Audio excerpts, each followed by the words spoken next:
ابھی تک یہ حال ہے کہ مستورات کی جماعت قیام، یہ بات آتے کے ساتھ وہ چند مکانات ہمارے سامنے بالکل آ جاتے، باقی امت کی تمام مائیں بہنیں اور یہ سارے مکانات ابھی تک ہمارے وہم و گمان میں، تصور میں تک نہیں، ہمارے مشورے کا کوئی عنوان نہیں، ہمارے مشورے کا عنوان نہیں۔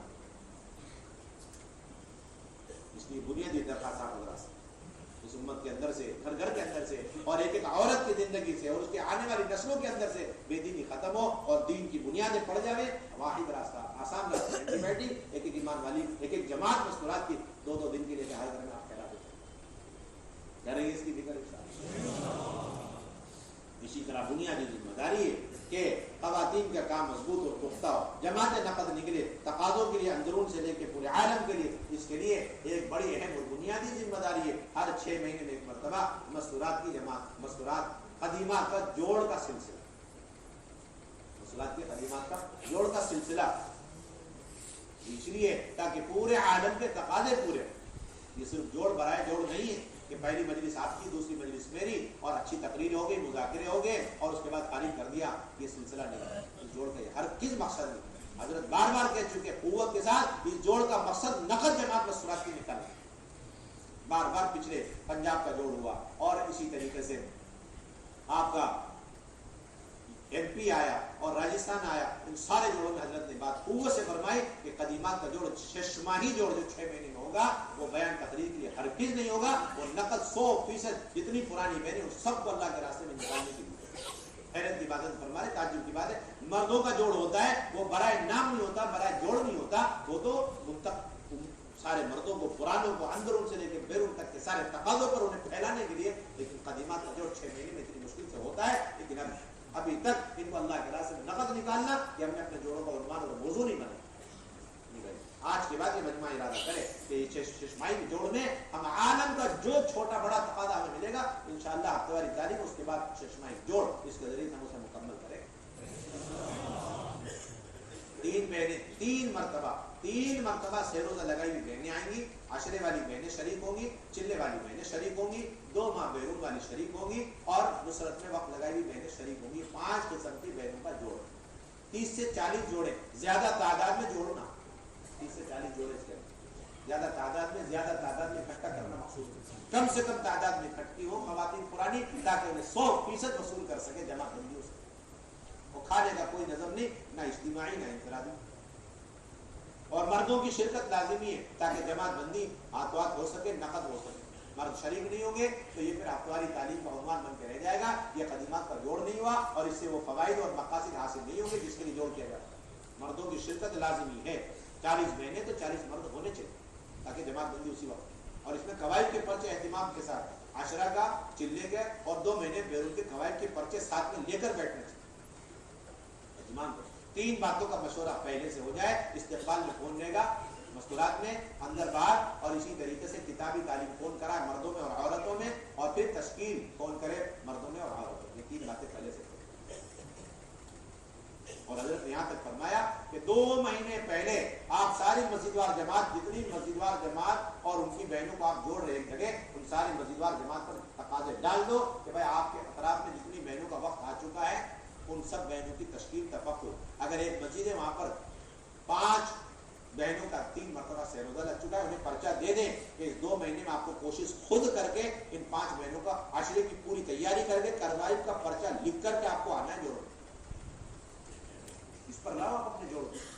اس طرح آپ ماشاءاللہ ہندوستان کے جوڑوں میں آتے ہیں، پورے ہندوستان سے لوگ آتے ہیں، تو آتے وقت ہر صوبے والا 2-4 جماعت اپنی لے کر کے آتے ہیں، قواعد کے پرچے، مشکلات کے بیرون کے پرچے، دوسرے سال کے علماء کرام کے، ایسے ہی آپ کو جوڑ میں کرو۔ یہ مسجد ہے، اس مسجد کے اندر عشرے لگائی ہوئی ماشاءاللہ 5 مہینے، بس ان کو چلے کا پرچہ پکڑانا اور کہنا 2 مہینے ہم بھی تعاون کریں گے، آپ کی ذمہ داری 2 مہینے میں مکمل کوشش کر کے ان کی پوری چلے کی جماعت تفقد کر کے قواعد کا پرچہ بنا کر آپ کو قواعد کا پرچہ لے کر کے آنا ہے اور بہنوں کو لے کر کے آنا ہے، اور ہم پیش کر دیں گے کہ جماعت اندر 5 مہینے چلے کی پوری تیاری کے ساتھ ہے۔ اب ان کو نظام الدین کاغذ بھیج کر کے رخ آ جائے گا، یہ 5 مہینے فوراً نکل ایک مسجد اور ہے یا 3 مسجدیں، وہاں پر 3-4 بہنیں جن کا 2 مرتبہ چلا لگ چکا ہے ماشاءاللہ، اب ان کو 2 مہینے کا پرچہ بیرون کا دے دیں، وہ پوری تیاری کر کے قواعد اور پاسپورٹ اور اسی طریقے سے وصولیہ بھی، جماعت بندی ہو گئی، بس شرکت کرنی ہے جوڑ میں اور قواعد کا پرچہ دکھلانا ہے، تاکہ یہ ذمہ دار حضرات نظام الدین قواعد کا پرچہ بھیج کر ہمارا رخ منگائے اور رخ آتے کے ساتھ بھی یہ جماعت بیرون کی روانہ۔ یہ ہمارے پرانے قدیمات کے دور کا خلاصہ ہے۔ اب پہلی مجلس شروع ہونے سے پہلے منتخب احادیث سے اللہ کے راستے میں نکلنے کے فضائل اور آداب اور نکلنے پر وعدے اور نہ نکلنے پر سخت ترین وعیدیں، اس سے متعلق ہمیں حدیثیں پڑھنی ہے۔ مجلس شروع ہونے سے پہلے آدھا گھنٹہ مردوں میں، آدھا گھنٹہ مستورات میں، اس کے بعد پہلی مجلس لگی، اس پہلی مجلس کے اندر بہت اہتمام کے ساتھ اللہ کے راستے میں نکلنے کے فضائل اور آداب اور اللہ کے راستے میں نکل کر خوب خرچ کرنے کا واقعات صحابہ کے اور صحابیات کے سنانے۔ کتنی صحابیات نے اپنے پہلے شوہر کو شہید کروا، کتنی صحابیات نے اپنے دوسرے شوہر کو، کتنی صحابیات نے اپنے تین شوہروں کو اللہ کے راستے میں شہید کروایا، کتنی صحابیات تھیں جو اللہ کے راستے میں شہادت کے ارادے جذبے کے ساتھ نکلی، کتنی صحابیات نے دنیا کے کس کونے میں اپنے محرم کے ساتھ قبریں بنائی ہیں۔ یہ سارے واقعات سنانے کے لیے یہ پہلی مجلس کا خلاصہ۔ اللہ کے راستے میں دیر کے لیے نکلنا، دور کے لیے نکلنا، مال خرچ کر، یہ ساری باتیں آپ کی پہلی مجلس میں آنی چاہیے اہتمام کے ساتھ۔ اس لیے جو ان باتوں کو امانت داری سے رکھ سکے اسی کو پہلی مجلس ملنی چاہیے اور مشورے سے دینا چاہیے۔ یہ کوئی اعزازی چیز نہیں ہے کہ کوئی بزرگ ہے فلاں صاحب ان کو پہلی مجلس دینی نہیں، یہ تو امانت میں خیانت ہے۔ ہمارے حضرت بار بار فرماتے ہیں کہ اکرام کے لیے دستر اور بستر ہے، یہ کرسیاں اور یہ مجالس اکرام کی چیز ہر چیز ہے، ہمیشہ یاد رکھیں۔ اگر آپ چاہتے ہیں کام میں ہمارے کام کا 95% جو نقصان ہوا، چاہے مردوں کا کام ہو چاہے مستورات کا، وہ ان شخصیتوں کی رعایتوں کی وجہ سے۔ کام کی کوئی رعایت نہیں، کام کا کیا ہوا، مجلس کا کیا ہوا، مجمع میں اتنی قربانی سے بیٹھا ہوا، مجمع کی ضرورت اور مجمع کی تقاضے کی چیزیں کیا ہیں اس کی فکر نہیں۔ ایک صاحب مطمئن ہو جائے، خوش ہو جائے، ساری مجلس ان کے حوالے ہو، یہ کام کے ساتھ خیانت ہے۔ حضرت تو فرماتے ہیں جس کی مجلس طے ہوئی اور اس نے مولانا یوسف صاحب کے بیانات نہیں پڑھے، مولانا الیاس صاحب کے ملفوظات نہیں پڑھے، اس نے تو اس مجلس کے ساتھ خیانت کی۔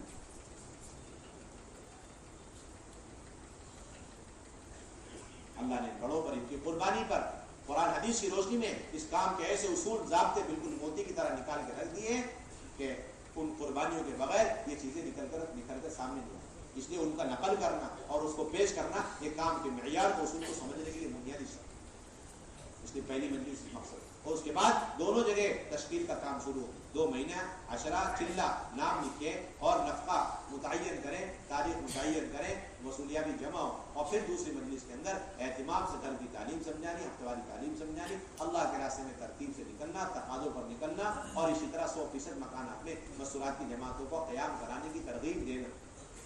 بلکہ اس بات کی آپ فکر کریں، کوشش کریں ہر ضلع میں، ہر گاؤں میں، ہر حلقے میں 10 15 20 25 خواتین ایسی زائد اسٹیپنی کے طور پر تیار رہا کریں تقاضے پر کہ کبھی بھی اس ضلع اور ضلع کے باہر گاؤں قریے سے کوئی بھی جمع سیر و داشتہ کی تیار ہو جائے تو اس کے بعد تو فوراً یہ جوڑا ہمارا پرانا اسے لے کر کے چلے جائے۔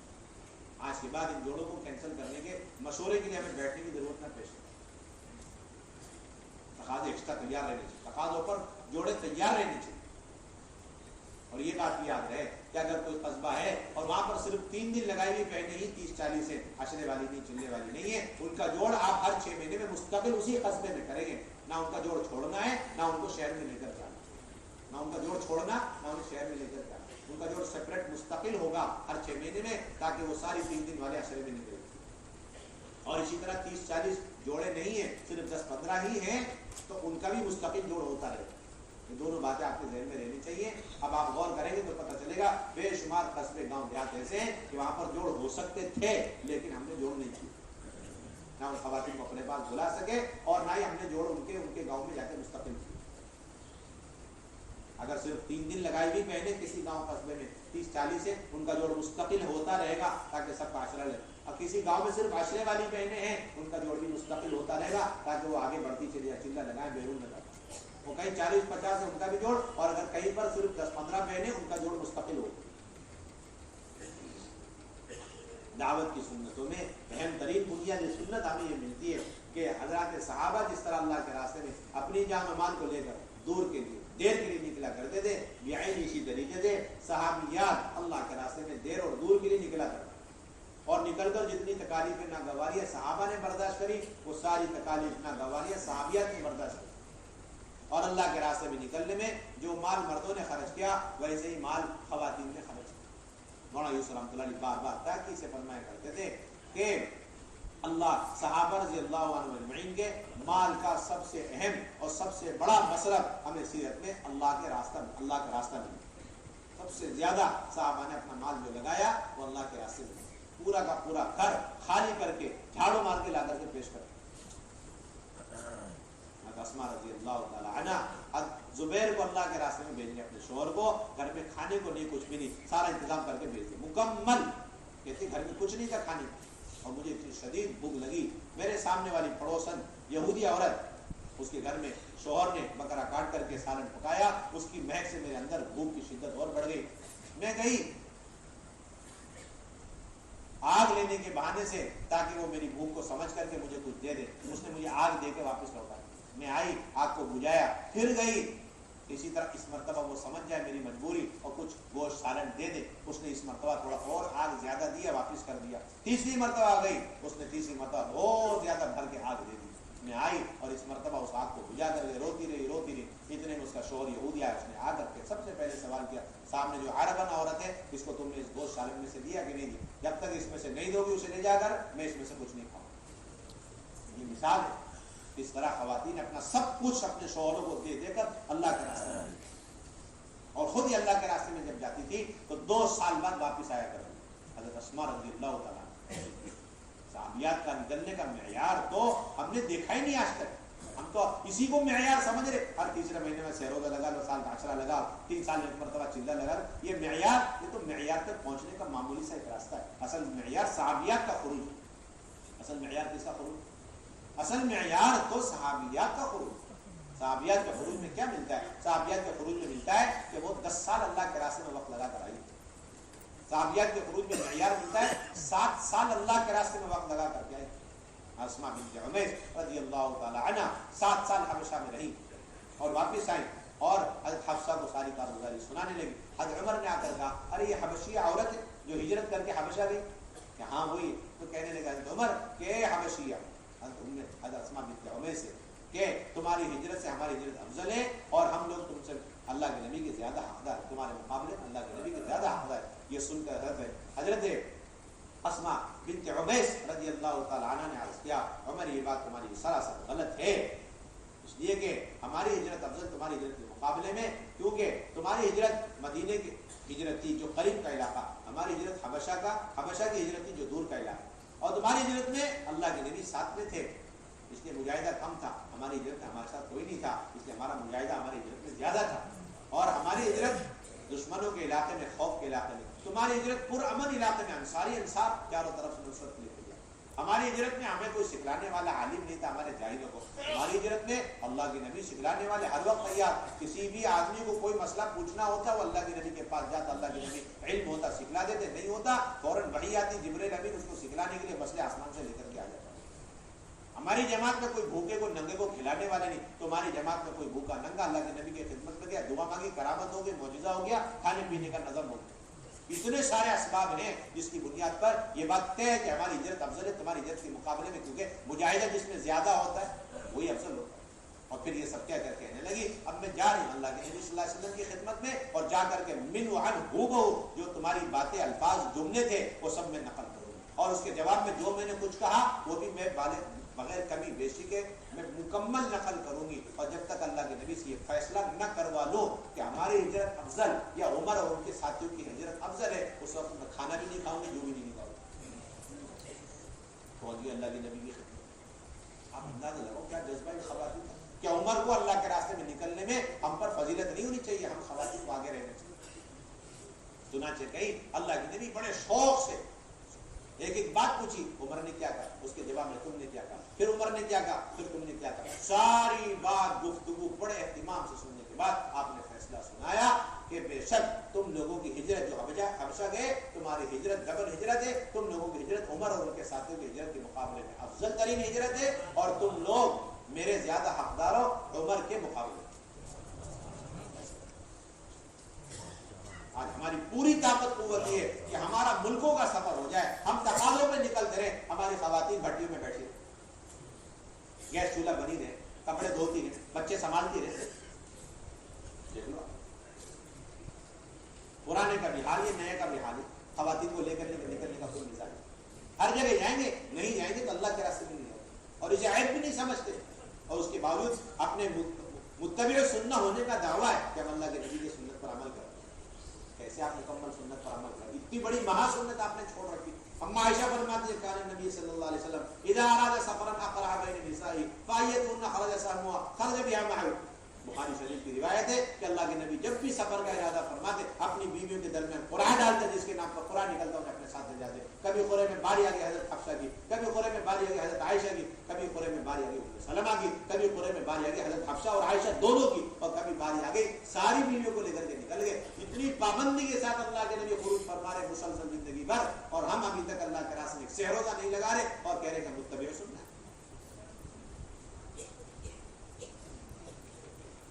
کام تو ہم نے ابھی تک آدھا ہی کیا ہے. جو مردوں کا کام کر رہے ہیں مستورات کا, ان کے وہم و گمان میں نہیں ہے, ان کا کام ہے ادھورا ناقص. مشورے اٹھا کے ہم دیکھ لیں, اپنی ملاقاتیں اٹھا کے دیکھ لیں, مشورہ ہو رہا ہے 1 گھنٹے کا, 1.5 گھنٹے کا, جوڑ ہو رہا ہے 2 گھنٹے کا, 3 گھنٹے کا, سارا زور, ساری طاقت, قوت, ساری فکریں, ساری رائے, سارے مشورے کسی طرح وہ اعمال اچھے ہو, مضبوط ہو, زندہ ہو, جس سے مردوں کو ہدایت مل جائے, مرد ایک ایک جہنم سے بچ کے جنت میں چلے جائے. کبھی ہم ان مشوروں کے اندر, ان جوڑوں کے اندر, ان ملاقاتوں کے اندر ان اعمال کو بھی زندہ کرنے کی اتنی طاقت, فکریں, کوششیں, رائے لگاتے ہیں جس سے ایک ایمان والی جہنم سے بچ کر کے جنت میں چلی جائے, ہر خاتون جہنم سے بچ کے جنت میں چلی جائے. اور پھر کہتے ہیں ہمارا مشورہ نہج نبوت پر ہے. یہ تو آپ کا نہج نبوت سے ہٹا ہوا مشورہ ہے, جس کے اندر آپ امت کے صرف مردوں کی فکریں کریں اور امت کے اتنے بڑے طبقے خواتین کو آپ چھوڑ دیں. آپ کا مشورہ نہج نبوت سے ہٹا ہوا. آپ نے امت کے طبقے میں تفریق کر, امت کے اس طبقے کے امت کے اندر آپ نے تفریق کر دی. یہ مرد مستورات ہیں, مردوں کا کام ضروری ہے, مستورات کا کام ضروری ہے. آپ ثابت نہیں کر سکتے قیامت تک کوئی اللہ کے نبی کے زمانے میں ایسا مشورہ ہوا جس میں صحابہ اور اللہ کے نبی موجود ہو, اور اس مشورے نے صرف اور صرف اس امت کے مردوں کو جہنم سے نکال کر جنت میں لے جانے کی فکریں کی گئی ہوں, اور اس مشورے میں خواتین کو بالائے طاقت رکھ دیا گیا, اور ان کے پردے, ان کے سنت شریعت اور ان کے فرائض کو زندہ کرنے, انہیں جہنم سے بچا کر جنت میں لے جانے کی فکریں نہ کی گئی ہوں. آپ سیرت میں ایک مشورہ ایسا ثابت نہیں کر سکتے. آج ہمارے مشورے کے مشورے اسی بنیاد پر ہے, ہر وقت مردوں کی فکر مستوراتی کوشش کرتے. خروج کی جو اہمیت ہمارے نزدیک مردوں کی, خواتین کی اس میں عشر عشر کی کوئی اہمیت نہیں. یہ کہتے ہیں مردوں میں خروج پابندی سے اپنے معمول والا بھی ہو رہا, تقاضے والا بھی ہو رہا. یہ معمول والا بھی مردوں کے ساتھ, تقاضے والا بھی مردوں کے ساتھ, اندرون والا مردوں کے ساتھ, بیرون والا مردوں کے ساتھ, لمبے خرچ مردوں کے ساتھ, مستورات گھر بیٹھے.